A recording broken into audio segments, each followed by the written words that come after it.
This week, the first quarter moon in the sign of moody Cancer is guaranteed to pull us towards a heightened sensitivity about the way we feel inside.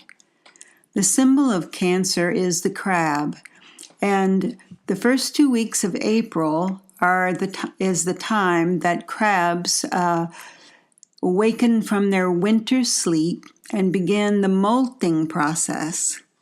So if you're paying close attention to your emotions this week, you might notice that the jacket you wore last spring feels too small because you've begun holding your head higher and your shoulders are broader and the reach of your arms has extended. Welcome, I'm Judith Royal, archetypal astrologer, and this is your astrological weather forecast for the week of April the 8th to the 14th, 2019.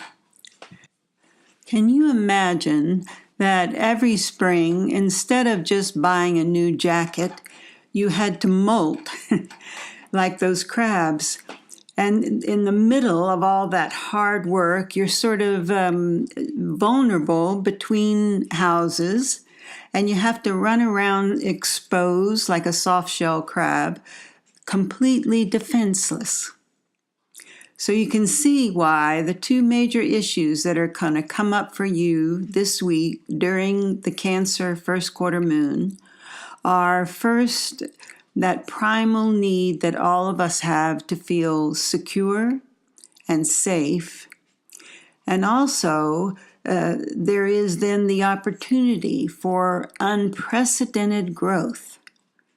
So the first one gives us sort of a hypersensitivity to anything that looks or sounds like an insult or a personal threat this week, so beware. Just don't brood, right? And confront it, hopefully without pulling out your big claws. Then the second one is the sense that you're being offered a second or a third or even a fourth chance in life. It feels a little bit edgy this week, but you know that inside you have a place where you have been feeling very restrictive, where you wanted to break out of your own shell because it was so limiting. And now the truth is, I think that you and we are ready to play a bigger role on the world stage. And we're going to get a lot of help with living up to and in this new expanded, limitless version of ourselves as a spirit of love and the way in which we want to make a difference in this world. This Wednesday, April 10th, that big, beautiful planet, jovial Jupiter, has been slowing down. He's in the outer ecliptic of his orbit, and he's slowing down because he turns retrograde on the 10th, and he's going to station, that is, it seems like he's almost standing still, at 24 degrees Sagittarius. Now, Jupiter in Sagittarius has been the whistleblower because the energy of Sagittarius is the truth teller.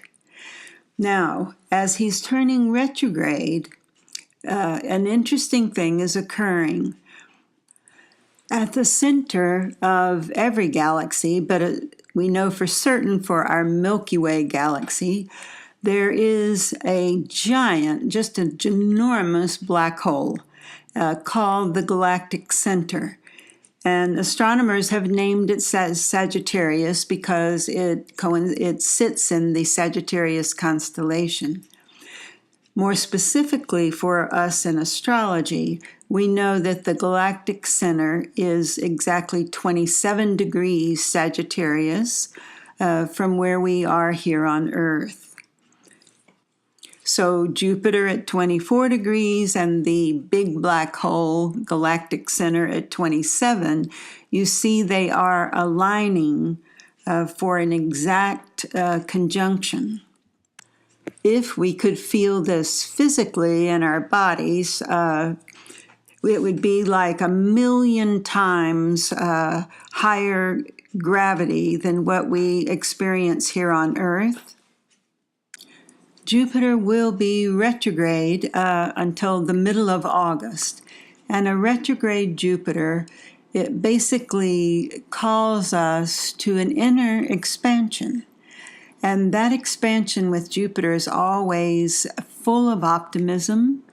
And because we will be feeling more hope about the horizons that we see on this world, which can sometimes look sad and bleak, Jupiter is going to help us find within ourselves the courageous hope and the optimism to do things that ordinarily we would consider impossible.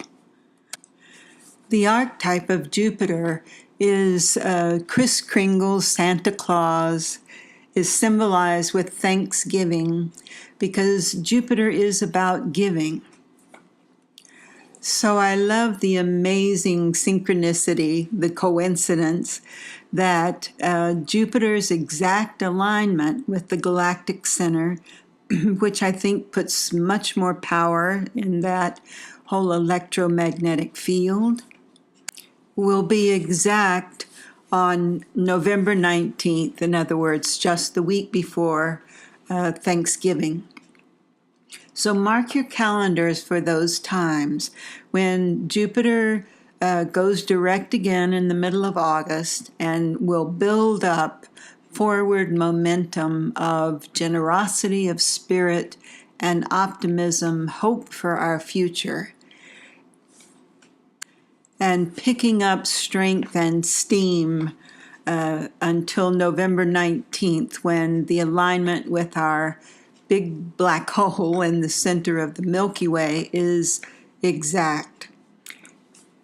One word of caution with this, for those of you who are Sagittarius, you have a Sagittarius moon or sun, and also the other fire signs. So this will include Leo and Aries, that you could find yourself in Jupiter's expansiveness adding too much to your plate such that you feel overextended. So we have the fire signs well taken care of this week, and of course you water signs, that quarter moon in Cancer is going to really emphasize your loony side, the emotional side, which can often bring a moodiness and mood swings, so that it can be very frustrating. So Cancer and Scorpio and Pisces, you might be looking out for that. And what about the rest of the week? Well, we start this week with the moon in Gemini air. So air signs, you get a big break with the moon. And so Monday, the 8th, will be full of ideas, and you're going to get some very good help with intuition, sensing your way into the deeper meaning of things, that in particular on Monday.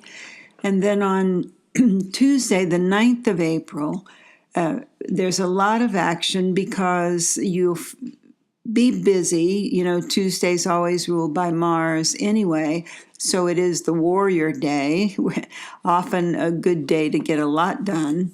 And this Tuesday you have help.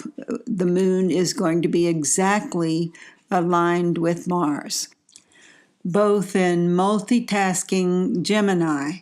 So what you intuitively pick up through that moon, you will actually act on versus just sit at home and daydream or journal about it. So also on that day, you get a booster with daydreaming. So a great day to make your dreams come true. You've got all the ingredients. And Wednesday, I already told you, that's the day Jupiter, jovial Jupiter, goes inward, retrograde, and has us thinking about all the gifts, all the gratitude that we can feel for the gifts we've been given in this lifetime, as well as feeling very generous towards others. Thursday, the 11th of April, is relatively quiet, but little caution. It's not a great day to get your point across or to have a conversation that requires attention to detail. Then Friday, that first quarter moon. So remember last week we had the first new moon of the astrological year, the first new moon of spring. And so it was quite powerful time for you to launch or to pioneer something new or to launch something you've been working on for quite a while.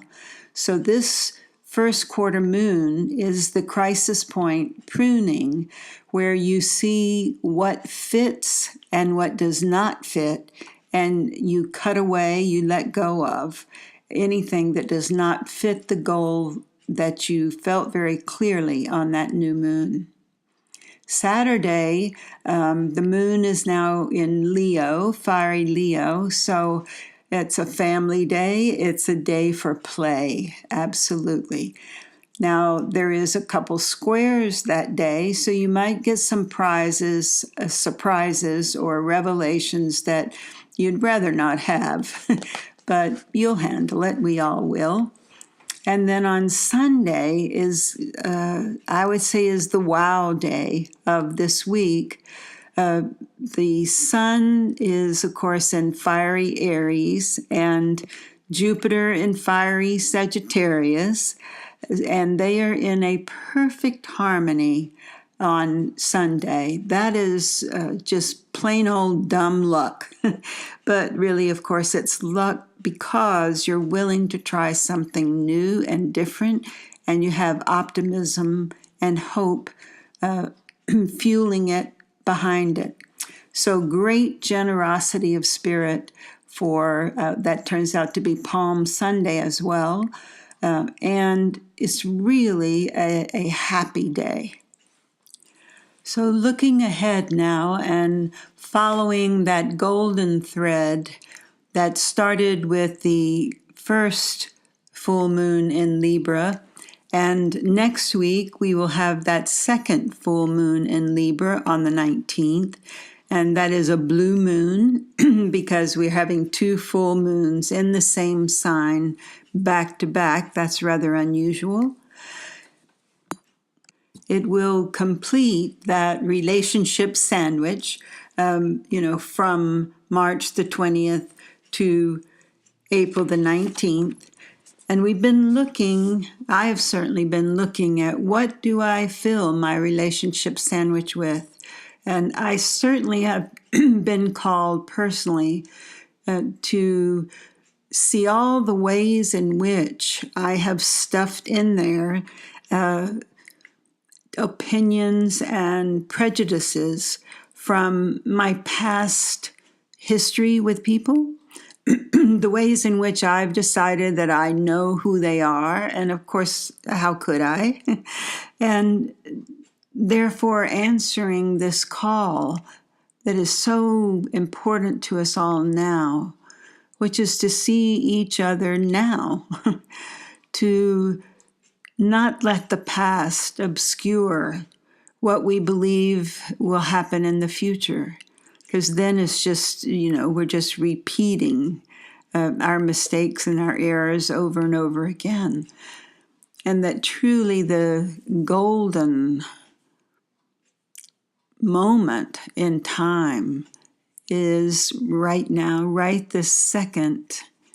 And imagine if you could also just see yourself as you are right this second. And you don't have to think, well, what did I look like last year or last month or anything? And so you don't have those judgments. In large measure, they're the things that I hold against myself, things that I hold against someone else that inhibits the flow of love. I have come to believe that we are all playing our role perfectly on this stage of life. And even those people that I think are behaving badly, they are playing their role perfectly. And for reasons that I might not ever understand. After all, it's life's whole journey to understand my own, right? So hold this thought that the place where you are right now, what you are doing now, and the relationship that you are in now is perfect. It, in fact, has been circled on the map of destiny by your own soul. Thanks for listening, and I'll see you next week for the blue moon. Bye for now.